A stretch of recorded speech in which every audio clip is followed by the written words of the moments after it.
Good afternoon. My name is Stefan Dercon. I'm here, a professor of economic policy at the school.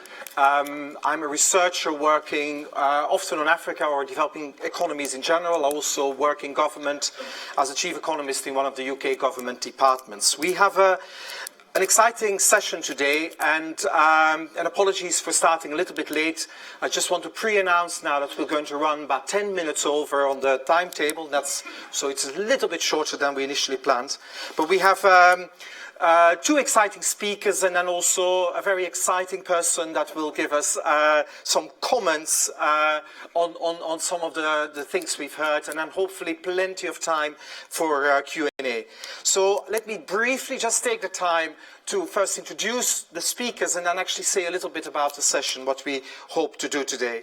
So first speaker will be Swami Ramanathan. She's a co-founder of the Jana group, that's a clutch of social enterprises in India, collectively committed to deepening democratic engagement, urban transformation and financial inclusion. She's been awarded by special honors by the government of Rajasthan, by the National Democratic Institute in Washington, and also by Forbes India. She was named a young Asian leader by the Asia Society, and so on. She's a very distinguished person, and she will talk to us today also about her experience in her work in India. We also have, as a second speaker, we have Thuli Nomkosi Madonsela. She's a chief patron of the Thuli Madonsela Foundation, and she's currently a Harvard Advanced Leadership Fellow. She is especially known having been the get the title right, a public protector in South Africa, and she's been a person with an extremely high profile, honored by various universities in South Africa as well for her work. And she was named one of the 10 most influential people in the world in 2014 and Forbes Africa's Person of the Year in 2016. And then as a discussant of the presentations, we'll have Robert Klitgaard. He's a university professor at Claremont Graduate University, where he was the president from 2005 to 2009. He's a former dean of Pardee Rand Graduate School and a professor at Yale and Harvard. He's extremely well known, of course, from his books, Tropical Gangsters, Springs to Mind. He's also had very influential books on controlling corruption and corrupt cities, a practical guide to cure and prevention, and choosing elites, to give another title of one of his well-known books, and to give us a bit of a commentary. Okay, we have a session here about bridging the accountability gap. You know, this is, of course, when we work on government, work with government, work in government, it's one of these crucial issues that we are facing with. How do we connect back to citizens? How can citizens connect back to public policy or to other organizations in society, to business and to civil society in general? How can we make these connections, and how does it work?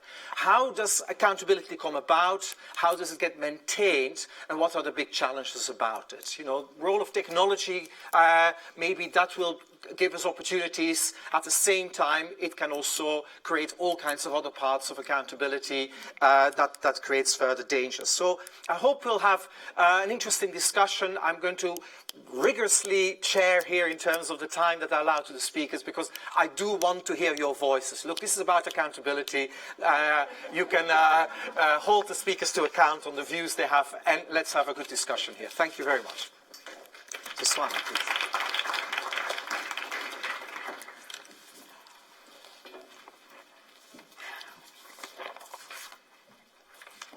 Good afternoon, everybody, and thank you again for the invitation here to the, I always get this wrong, and Blavatnik College and McKinsey for organizing this. It's a pleasure to be here, and I apologize if I slip into a deep throat mode somewhere along my speech. I've got a bit of a throat issue. But before I begin, may I request all of you to pull out your phones?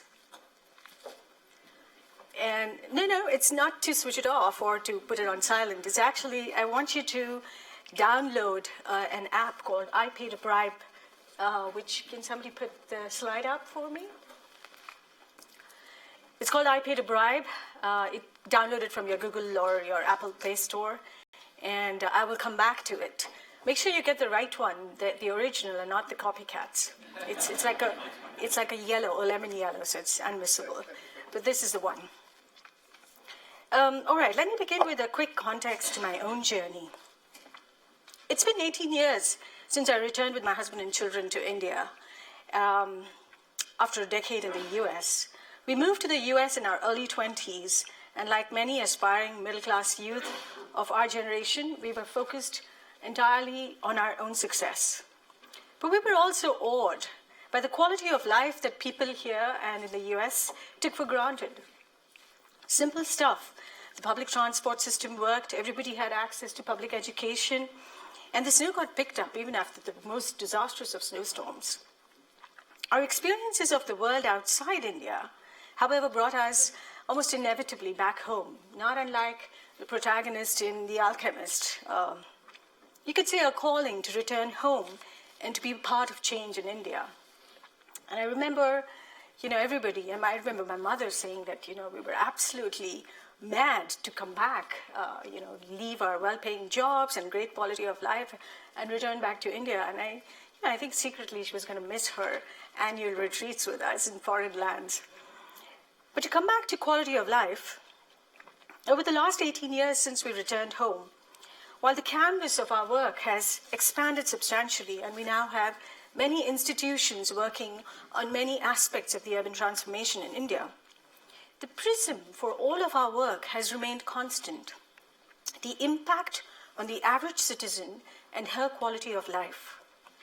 We're not a think tank. We actually do work on the ground and seek to see change happen. But we also bring a very rigorous analytical approach to our work.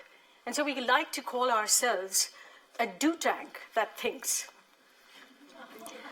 We are focused on solutions that can scale. And so our approach is to work with both citizens and government, because you cannot have scale without government being involved in those solutions. While we look at the big picture and strategy, we are committed to working out the details for months and often for years until we get the ingredients for a practical, scalable solution. And invariably, we begin with pilots on the ground while formulating solutions so that we can internalize the reality of politics, social behavior, and process re-engineering before we advocate for large-scale change. And it comes out of actual experience. I want to address the gap of accountability in the context of quality of life in India, because it has a direct connect to every average citizen. It requires the delivery of public goods and services, and this is at the level of the local government, which is the closest to me, the citizen. However, in India, local governments are not empowered authorities. They're more like departments of the state government. That's increasing the distance between me and my government. If I have an issue with water supply, I don't go to my local government because the agency that does water supply reports to the state government, and therefore that's the distance between me and my quality of life. In either case, the government structure is opaque and arbitrary in its decision-making. It runs on arcane rules and complicated processes, and it is completely unaccountable for its promises. It is a deep state that has figured out all the loopholes around institutional checks and balances for itself, but often uses them very effectively against hapless citizens. As Robert has formulated, we have the perfect fertile grounds and breeding grounds for corruption, because we have a monopolistic state with a very high level of discretionary authority and very low levels of accountability. But my hunch is that India's citizens would be more acceptable of their corrupt governments if they were at least effective governments. Unfortunately, what we have in India is a lethal combination of a deep state and a deeply incompetent state. Our city systems are broken almost without exception. Water, sewage, garbage, public transportation, education, health, you name it. And those of us that can afford it will choose to access services outside of government. Even the poor choose to pay for private school for their children over public schools without any infrastructure or any quality teachers. Addressing the challenges of the deeply incompetent state requires reforming the entire policy and process plumbing of government. It is not easy overcoming institutional inertia and resistance. But then there are no quick fixes to this problem. There are no solutions, silver bullets, that can work overnight. It will require thousands of people, both outside and inside of government, to invest entire lifetimes to transform the current system. But we can't just wait for change to happen. So what can we do then that can improve service delivery in the short term, while also demanding accountability, probity, and delivery from our institutions? So this is where I believe that the power of technology comes in. And I'm not talking about technology in some general or abstract sense, but a particular form of technology that has come of age only in these past few years. We live in the unique time with the disruptive power of social platforms. We are seeing the experience of positive and negative of social networks like Facebook, LinkedIn, WhatsApp, etc. These same principles can be used to create similar platforms that are targeted for systemic and sustainable public change. And I don't mean just harnessing the existing platforms like Facebook and Twitter. That, of course, is possible, and it must be done and does continue to get use. But a far more potent form of this power is when we build purpose-driven platforms for public change. I call these not just social networks, but social change networks. Let me introduce you now to the platform of IP to Bribe. With IP to Bribe, our focus was not so much on big-ticket corruption, what we call wholesale corruption, defense deals, mining deals, all those kinds of big-ticket ones, but more on petty corruption, what we call retail corruption, the kind that confronts ordinary citizens in our day-to-day lives for services that we are actually legitimately entitled to from our government. Getting a driver's license, a birth certificate, registering purchase of a property. This is a large and real problem in India.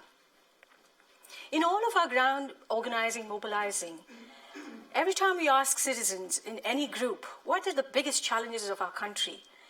If not the top, then at least amongst the top three is corruption. But there is no data on its size or its range. It was all shared anecdotally. And so the idea came to us, like all good ideas, over a drink. As we were bemoaning the state of affairs when it suddenly struck us, wouldn't it be great if we had a website that acknowledged that corruption is happening all around us, that we didn't try to moralize about it, but just took a simple market-based approach and said, measure the data by allowing people to report bribes. And you find out the market rate of corruption, of that bribe that you have to pay. We launched IP to Bribe in 2010 on August 15th, India's Independence Day. And the site provides 3 options to record bribe experiences for users. I paid a bribe, a confessional. I didn't pay a bribe, stories from bribe fighters. And I didn't have to pay a bribe, celebrating the good guys, however few in the system. So take a look at your app now. Have most of you managed to download it? So go to view reports. Don't go to post a report. Go to a view report. And pick any one of these. I'm just looking at the one where, wow, bribe paid to BBMP for Khata transfer. Do you see that title? Just look at it. 14,000. There's a date, city, the department, and actually the commissioner of BBMP has demanded a bribe of 14,000 for the Khata transfer. The exact amount for the transfer is actually 6,885 rupees. But we need to give a bribe for this work to be done. The place of incident, Oliti Landmark Apartments, behind Shankarpet Temple, Batsweshwar. So, as you can see, these posts are not general, they are precise.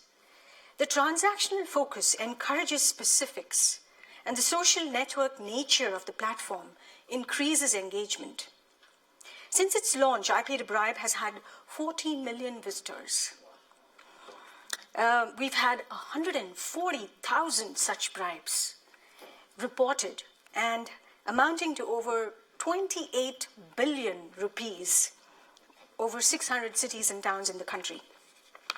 Importantly, some of the governmental process reengineering work was initiated based on the I paid a bribe data, with champions emerging from within the system itself. The Transport Commissioner in Bangalore called to communicate his shock and embarrassment at finding his department having the highest instances of bribe taking in Bangalore. Well, our team worked with him and his senior management team to re-engineer the process flow and reduce the loopholes for rent-seeking in the issuance of driver's licenses, so that two key steps that in the past had a fair amount of subjective discretion were converted to automated tests. As another example, the Department for Land Registration used to have designated offices where one had to go to register the purchase or sale of one's land. And depending upon where in the city that was located, one had to go to a very specific sub-registrar's office. With the iPayToBribe.com data, it was evident that there was a flourishing market for bribes on land transactions, reflecting actually admirably the laws of demand and supply, I suppose. Those sub-registered offices that were in the periphery of the city, where much of the new growth occurs, were seeing lower rates of bribes, whereas those sub-registered offices which were in the heart of the city and where land transactions were less frequent but land was more pricey, were seeing higher rates. So we made a proposal for the Department of Stamps and Registration. Given that all land transactions had been converted to electronic records, why not make them anywhere registration?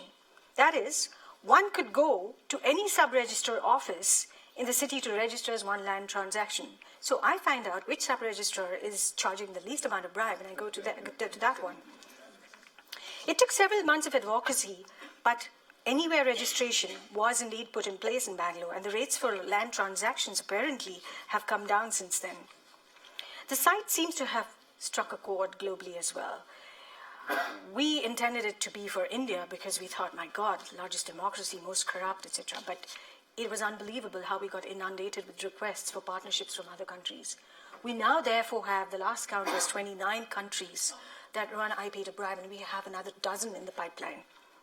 We've moved it into a SaaS platform so that it becomes easier for upgrades, etc. But we believe that I Pay to Bribe is an anti-corruption initiative that can work because even as it empowers the individual citizen, it also subliminally places responsibility for change on the citizen herself and moves the locus of anti-corruption initiatives closer to the people. I Pay to Bribe is only one example of what I have called social change networks. There are many others that are sprouting around the world, and often from developing countries. These social change networks have the power to disrupt in a manner that can be a force multiplier. We have seen it, to leverage ground mobilizing and organizing. And I say this for two reasons. Firstly, we all know that sunlight is the best disinfectant. But what social change platforms do is allow precision sunlight, specifics and details that leave digital records and don't allow room for corrupt deeds to hide. It provides far-reaching visibility. And the very fact that people report their experiences increases the perception of threat and risk to the officer and decreases their corrupt behavior. Secondly, such social change platforms create positive community networks that empower citizens to participate at their own time, in their own space. This sparking of belief in one's sense of agency, the power to bring about change, is not a small force, and it can scale with speed from trickles of hope to becoming torrents of change. These new social networks have become like modern utilities with huge network benefits and positive externalities. They are radical new instruments that have become available to us to bring to the complex task of institutional change as we work individually and, more importantly, hopefully, in coalitions to make our public institutions accountable and responsive to the needs.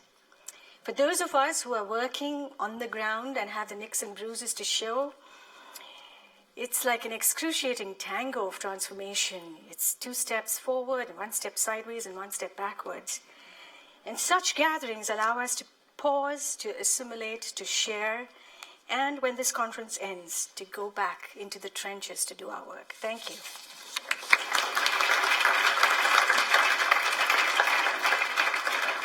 Is that on time? Exactly. Oh, well done.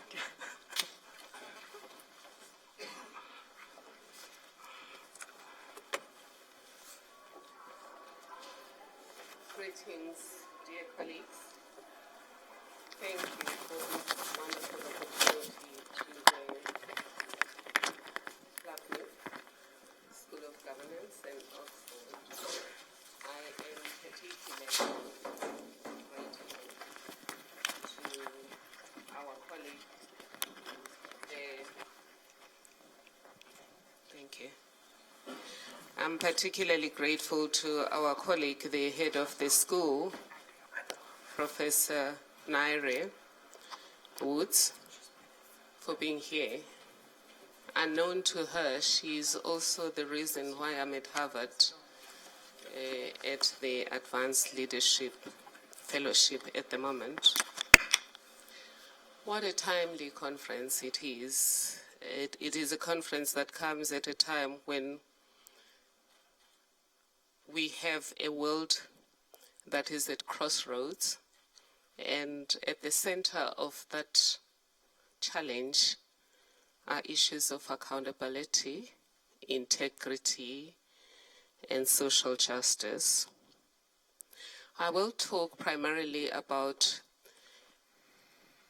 innovative accountability mechanisms in South Africa, focusing on the institution I've headed, and then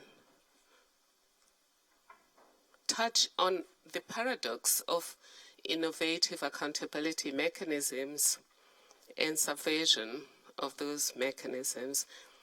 But I will also talk about emerging good practices that should make us hopeful about the future. None can deny that the world and many of our countries face unprecedented challenges that, if not resolved, global peace is in peril. I'm certain you are here because you believe, as I do, that these challenges present opportunities for phenomenal social change for common good. But I believe you also are concerned that if we don't tackle the challenges of our time, we are all doomed. Because if peace is doomed, security of all of our countries and our common habitat, planet Earth, is compromised.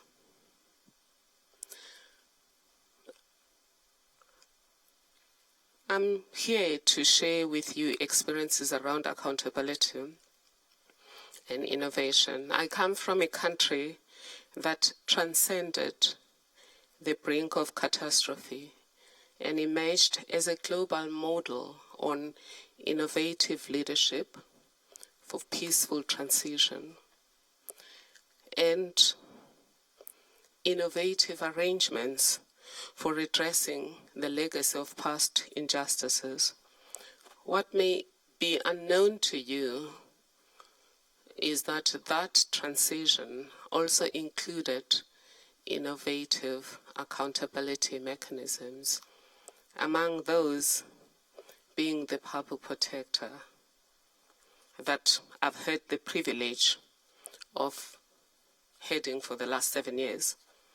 I'm a lawyer by profession. I was born in South Africa during the darkest days of apartheid. And as part of our dreams, as we got involved in the struggle for democracy, was a new South Africa as part of a new world, which would be based on human rights, the rule of law, and democracy that works for all.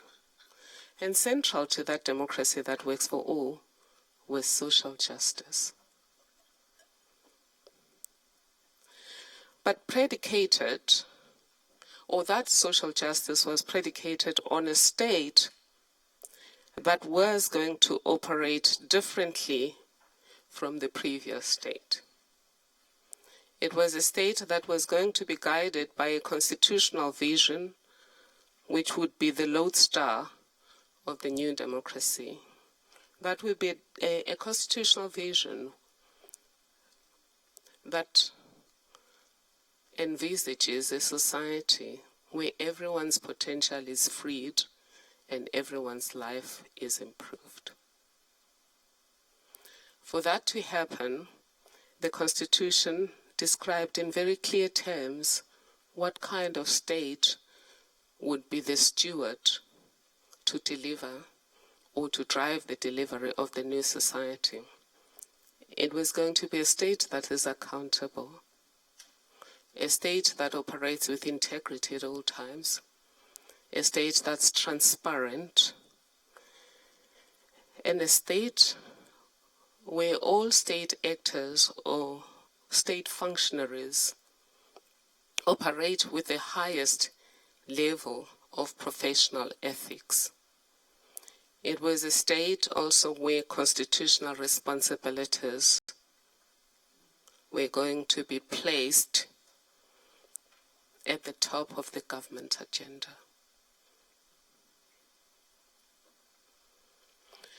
And as part of that state, there were these innovative accountability mechanisms that we know where we're going, we know who's going to do what. We've indicated what the accountabilities of everyone are and the values of society, which would include human dignity, the achievement of equality, the rule of law, and the supremacy of the Constitution. We need additional mechanisms to ensure accountability. South Africans were aware that mechanisms that were created for a different century were good but inadequate for the time in which the delivery of the new South Africa was going to happen. Clarifying the importance of the institution I headed in the last 7 years, the Power Protector, President Mandela said the following: "Even the most benevolent of governments are made up of people with propensities for human failings. The rule of law, as we understand it, consists in the set of conventions and arrangements that ensure that it is not left to the whim of individual rulers to decide what is good for the populace.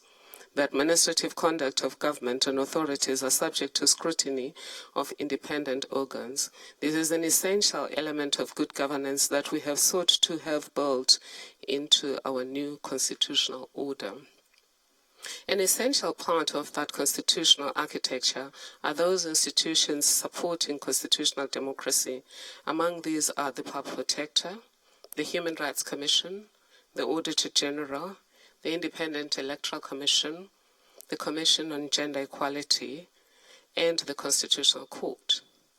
Interestingly, President Nelson Mandela saw the Constitutional Court as one of those innovations because we had a Supreme Court of Appeal at the time. He proceeds to say, "It was never to me a reason for irritation, but rather a source of comfort when these bodies were asked to adjudicate on my actions and the actions of my government and office and judged against them."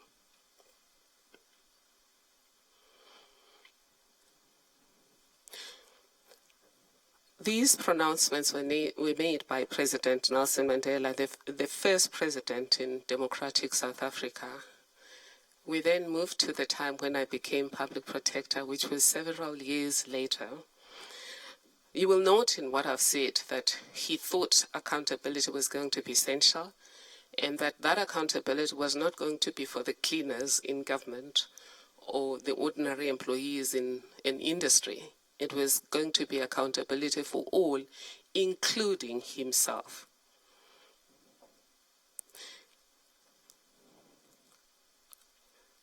If we flip to the time when I became Power Protector,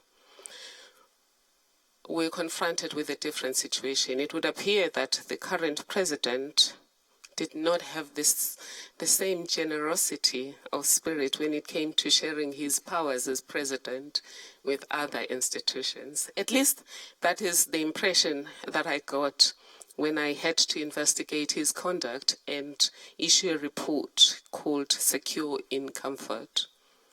which was a report about excessive, unlawful, and unnecessary renovations at the president's private home at state expense. What was perverted was not only the enormity of the amount involved, it was also the fact that some of that money was taken away from an urban renewal project that had clearly been provided for in the government strategic plan for job creation and alleviation of poverty. And when the debate took place about the finding I had made that some of the money should be returned and that the innovations were illegal, not much thought was given to the fact that we're not just dealing with the powers of the public protector, but we're dealing with whether or not it was proper to divert funds meant for poverty, meant for reducing inequality, and paying for unnecessary, luxurious renovations to one person's house. So that was the issue of accountability. It took the Constitutional Court of South Africa to finally say that the president should pay, as I had directed. But I think there are two takeaways from that. The first one is that the architects of the South African democracy understood that we needed innovative accountability mechanisms, in addition to the old trias politica, the legislature, executive, and the courts, that the world had become more complex, that we needed to reinforce. But the second takeaway I think we need to take from this is the fact that institutions alone are not enough, and that we need to ensure that we have the right leaders who understand the rights, the responsibilities, and the role of these other institutions, but who also understand that public power is shared power. It's not just borrowed power, it's shared power. Nobody in the public sector has absolute power. When people talk about the principle of separation of powers, they often misunderstand the issue of scrutiny, whether it's judicial scrutiny or administrative scrutiny. My office's role was administrative scrutiny. So if I say to somebody, don't do that or do this, doesn't mean the institution is usurping your power. It just means you've done what you should not have done, which means you exceeded your powers or you failed to do what you were supposed to do. In fact, the last case that I handled was a case just like that, where I felt that the president, or at least the public felt that the president had failed to do what he should have done. It's a report called State of Capture, which is about allegations of grand corruption and of special interests that have captured the state and are poisoning public policy, diverting public monies, and informing the issuing of tenders in government. But what is emerging, though, as a glimmer of hope when we're looking at bridging the gap in terms of public accountability? Firstly, I've said we have institutions such as the Public Protector, and in many instances they have worked to push back against excesses, either in terms of corruption or administrative injustice. They've also worked well in terms of giving people agency back, because some of the work is not just people parceling away their pain as they do with the courts, but a lot of the processes involve roundtables or events such as this, where government is brought to the people to account. That's the nature of the innovation. Then I have indicated that part of the gap, though, is that the leadership involved needs to know that this means shared space and shared power with these institutions. In many instances, it has worked well, but there has been instances where there were pushbacks. The glimmer of hope, though, is technology-enabled transparency and people rising. Just in conclusion, for example, with the report Secure in Comfort, where the finding was that the president should pay back some of the money. When the president started running away from his accountability and making good or making amends for the excesses, it was the people that took the challenge, and they had the hashtag pay back the money. and it worked. But you're seeing more of that, of people rising, but sometimes the state not responding well, as you saw in Maracana, and fees must fall. I would like maybe when we're sitting down to talk a little bit more about technology and how the state itself can use it for subversion. I've been called a spy through fake news circulated through the very same social media, but I'll deal with that when we're answering questions. Just I wanted to say 2 words about the future, though. The first is that the greatest challenge of our time is really to ensure that democracy works for all. Many of our people don't feel that democracy works for them. Many of our people don't feel that when we talk about accountability and the rule of law, it applies to all. They feel that those who have power can use that power to enrich themselves more. But more importantly, those who have power, either government power or business power, can use that power to evade accountability. They're already taking to the streets to ensure that this doesn't happen. But the worst part is some of them are gravitating towards extremism. And what do we do going forward is we really need to reimagine democracy. And in that reimagination of democracy, let's put back the people in the notion of democracy. In ending, I want to quote Jody Pilcourt, who says, "Justice will not be served until those who are not affected are as outraged as those who are." Thank you.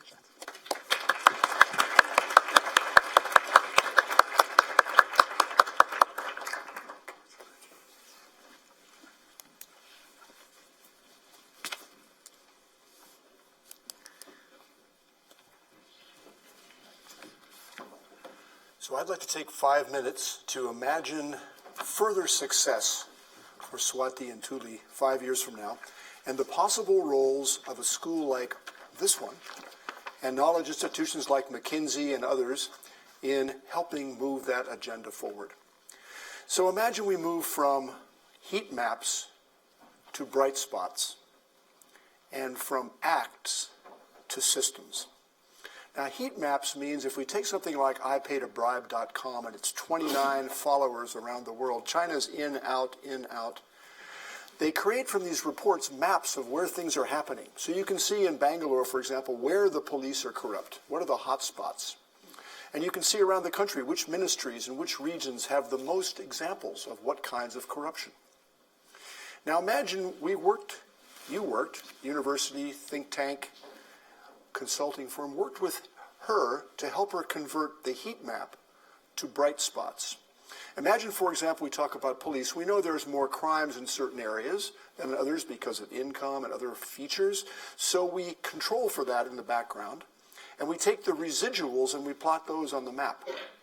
And we look for high-performing police stations or high-performing social service delivery units or high-performing, not low-performing, not the worst, but the best.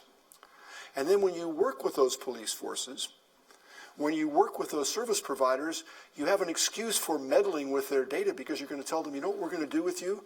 We're going to help you do this heat map to bright spots analytical work, and then we will help you do decision-oriented, implementation-oriented case studies, which you can use for training and teaching. We can use them. We can share these success stories around the bureaucracies, inspiring them not necessarily to copy, but to do better. So from heat maps to bright spots, and then bright spots to case studies. A good example of this is a thing called Ciudadanos al Día in Peru. Briefly, what it did was create scorecards for each of the government agencies, cities, public hospitals, and federal departments, based on exit surveys, about 15,000 every 3 months. It then developed rankings. And from there, it had three other steps that I want to commend to you, just astonishing. First, they decided to have something like Peruvian Idol for singing or South African Star, when they have the talent show, but it was about great government performance. And what they do is they have technocrats like us figure out of all these most improved cities, let's say, let's get a list of 5, and then we invite a former soccer star, a clean former president, a movie star, and so forth, to come decide among those 5 finalists which one was the best. And we invite 3 of them to a television show in prime time. Honestly, you can see it on their website. Okay, so they have the city of Piura, you're there, your husband's there. How are you doing? Excited about this? You've been nominated, yes, and how are you, Stefan? Your city's there, are you excited about this? And then they come up and one of the panelists gives this award, and it's Stefan, and he gets up there and he goes, yes.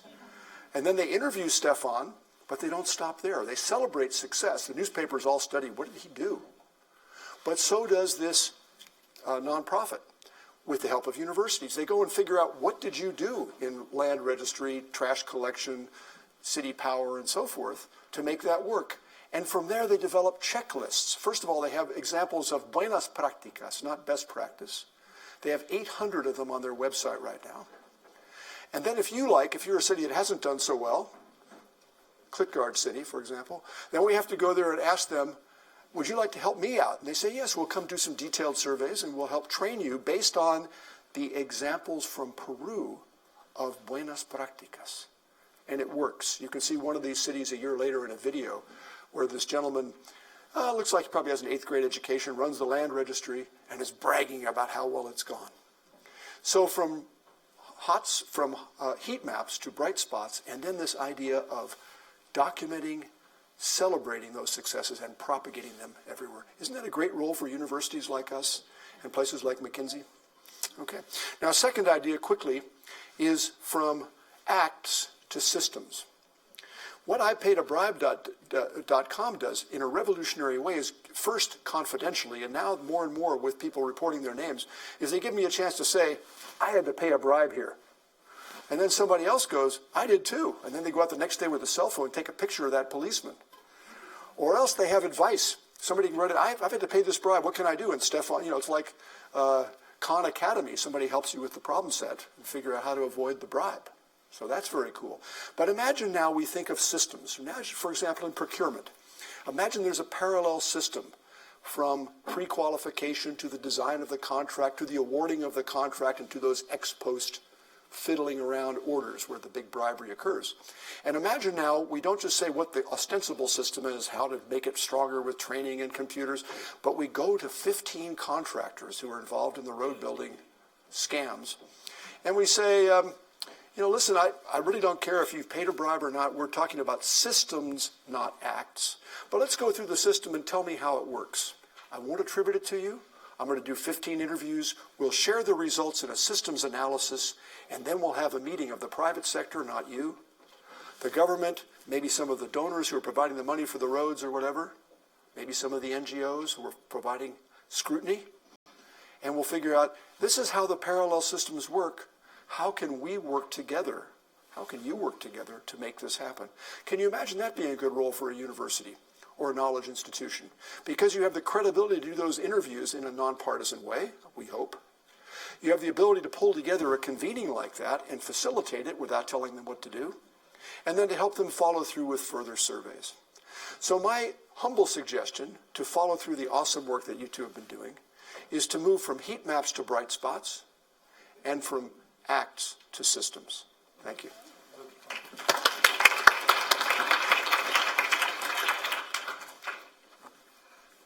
So while the speakers will move forward, so can we just get,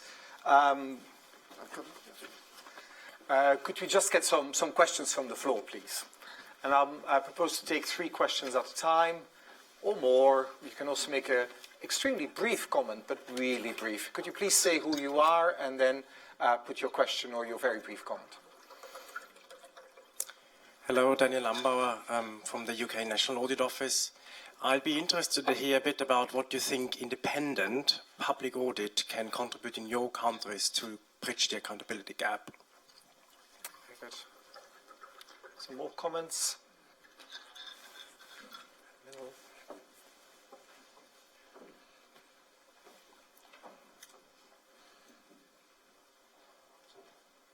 Thanks. John Davis from the British Foreign Office. Just struck in, also lived in places where paying bribes for those small everyday things is commonplace and very destructive. Are you managing to do something which helps those who, for whatever reason, have come to rely on that as their source of income, and how you deal with that side of the problem as well?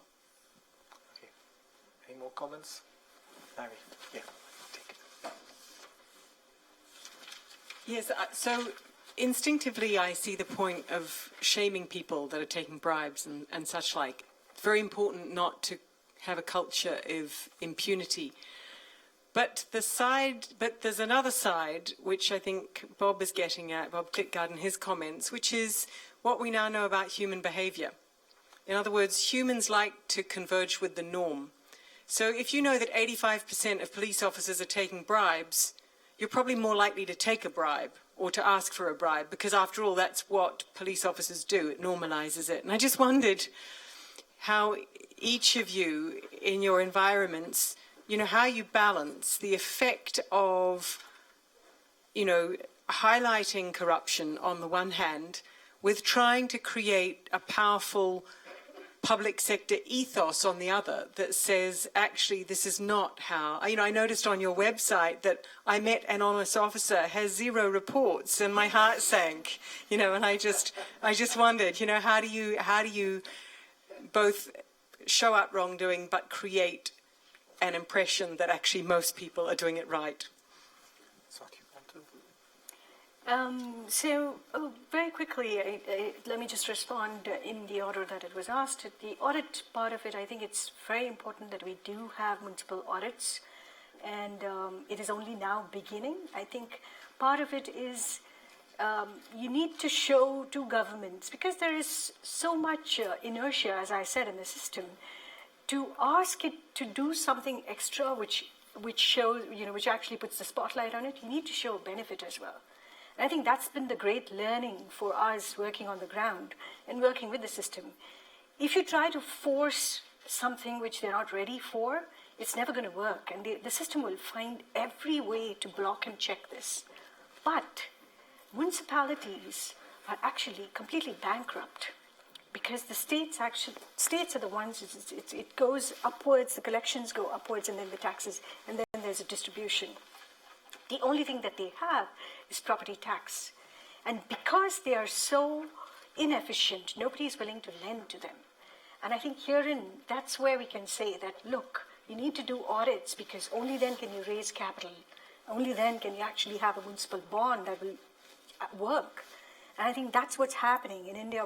We ourselves are working with, you know, 3-4 states, and now this has become part of the center. This is just as we speak. This is unfolding, where now municipalities are beginning to realize that they do need to have independent audits, and you know, and so that's something that's occurring now. As far as how do you actually? So here's my thing. I actually have no. I have no sympathy for the guy who says, I'm utterly incompetent, but you know what? If I pay 17 lakhs, I get this job. And then I recover my money through graft. That's simply unacceptable to me. And I think it's good if you then get good quality people of higher integrity and more capable people who can get in, not by dint of bribery, but actually because they're capable of doing it. So I think this is a cleanup that actually has to happen. And I think that you were talking about the celebrating, right? Celebrating the good guys. Is that what you were saying? I lost track of your question. Yeah, I was saying, if you give the impression to the public that most police officers are corrupt, you'll probably increase corruption, because police officers will see it as normal to be corrupt. Oh. So I was saying, how do you create the normal baseline of being honest and make sure that you're shining light on the exceptions? I think that's why we have the three. We have the three, and we're not saying just report the bribe, but we are also saying report when you don't pay a bribe, and report when you meet an honest officer at the other end. That was the entire purpose of doing that. But there's zero reports on the honesty. No, there are many. So, but I don't know what it is. Not today, maybe. Yeah, not today. Yeah. So, as a quick math, just to give you a sense, if I have, it's 10% who actually resist and 1% who meet with the honest guys. So that's the general, that's how we see it. If you've got 100% of reports, 10% of that number is those that don't pay the bribe, and 1% of that number is those that meet honest, that report at least on the site, saying that they met an honest guy and they reported it. So Thuli, do you want to add anything? I presume my colleague from the Foreign Office wasn't quite wanting to be sympathetic to your president in case of supplementing the income, but actually I wanted to probe on this idea of the norm here, the kind of the norm of corruption in a system. Is that something? Does it make it harder to fight it? And also, is there an issue there of acceptability that actually makes it harder to fight it? Certainly, I do agree with Nairi that it's important that when we present the corruption stories or wrongdoing stories, there is also a careful public narrative that indicates that these are auditors. It's not the norm, because then you may get a sense that everyone is doing it, then I might as well join them. From our side, when I was public protector, we made sure that our narrative in a report and in the public and in the final annual report, we include stories of good guys. If you read Secure in Comfort, which is the story about the president's excesses, there are stories there also of public servants who stood against this, who said, no, this cannot happen. If you check my speeches, I've always said the average public servant is a good person who does the right thing most of the time and even goes beyond the call of duty. And the people who still cheat and are corrupt are a minority. And as a result, generally, the people who, the approval, or the people who supported the Public Protector Office and who still at the moment see my office and myself as the good guys, so to speak, include public servants. And the people who really support our work with public servants, because we're very clear that it's not all of them who do the wrong things. That's what I would say. Now that I am outside in civil society, we're working with various institutions, including a colleague who has started an Integrity Institute, and part of that would be also to have integrity awards that just highlights the work of the good people, because obviously one of the best ways to cast out darkness is to light a candle, and how better than highlighting the people who are doing good. I also didn't want though to lose the story about the relationship between poverty and corruption. My experience is that a lot of corruption starts from either grievance or destitution and eventually end in greed. Somebody starts, like most of the police officers, because they're struggling with their cash flow, and then they get involved. Others have a grievance that others are not being paid enough. Others, of course, they find themselves just sucked in the system. Where I disagree, though, is the assumption that corruption is a poor person's disease. Because most poor people are not thieves. They would rather stay poor. I was born in Soweto where the majority of people were poor, and my father was fairly poor, but he taught us from day one that you don't take what doesn't belong to you, and you don't take what you haven't worked for. But he didn't just tell us. He would never take what didn't belong to him, to the extent that if somebody came selling an iron or a kettle, those were the only appliances you could find on the streets then, he wouldn't buy it because he would assume that person is a thief. If he saw a guy wearing a suit who he knows doesn't work, he would tell us this guy is a thief. So that's...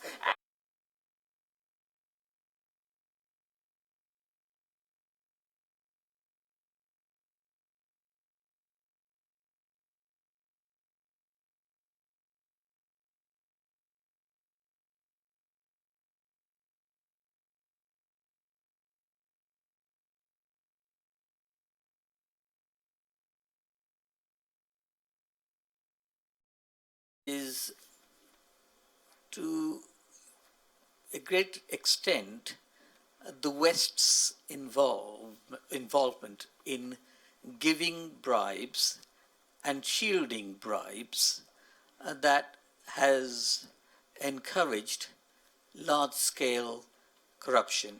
What I mean by that is one of the biggest areas of corruption in any country is in defense contracts. And we are talking about large money here, and most of that is then nicely sheltered in tax havens. So that's my question. Thank you very much. There was one, two forward. Let's take these two. Yes, first there. Yeah, it's okay, and then you continue. My name is Dushyant Mahadik. I am from Administrative Staff College of India. The question I have is a public servant who is, corrupt as well as an efficient person, who is delivering well in terms of the job responsibilities, etc. So what do you do with these people? Because the smart people who are in the government are quite often, both efficient as well as dishonest. So that's a question. And a final one.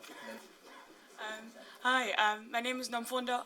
I'm a graduate student here in Oxford, and my sort of question is directed to Ms. Madonsela. My question is, there's a huge culture of litigation directed against the government for accountability purposes, as well as a huge culture in relying on Chapter 9 institutions like, the Office of the Public Protector. And a lot of people have been talking about how that's sort of negating the internal sort of accountability mechanisms that they should exist within government, and perhaps they're not being efficient. But the public, as well as other political parties, as well as civil society, rely so heavily on litigation, as well as on public Chapter 9 institution, that there seems to be sort of like a negation of sort of those internal sort of mechanisms in government. And how do you think we should get that balance right again? Because we probably should get it right again. Okay, good. So, Robert, why don't you first pick whatever you feel like commenting Those questions are so hard to give it to them. Exactly. But did you want to do? Okay, Thuli. Right. Thank you. Maybe let me start with the last one about reliance on courts and Chapter 9 institutions. And it was my speech at Wits University recently touched on that. It's not sustainable. These are supposed to deal with auditors or aberrations. They are not meant to deal with systemic problems. And in South Africa, when it comes to systems, we've built excellent systems. These Chapter 9 institutions are part of that excellent system. We have a pyramid of accountability institutions. We have a constitution that's very clear about what's the vision, what is the character of the state that is required. And then we have laws such as the Public Finance Management Act that make it clear how public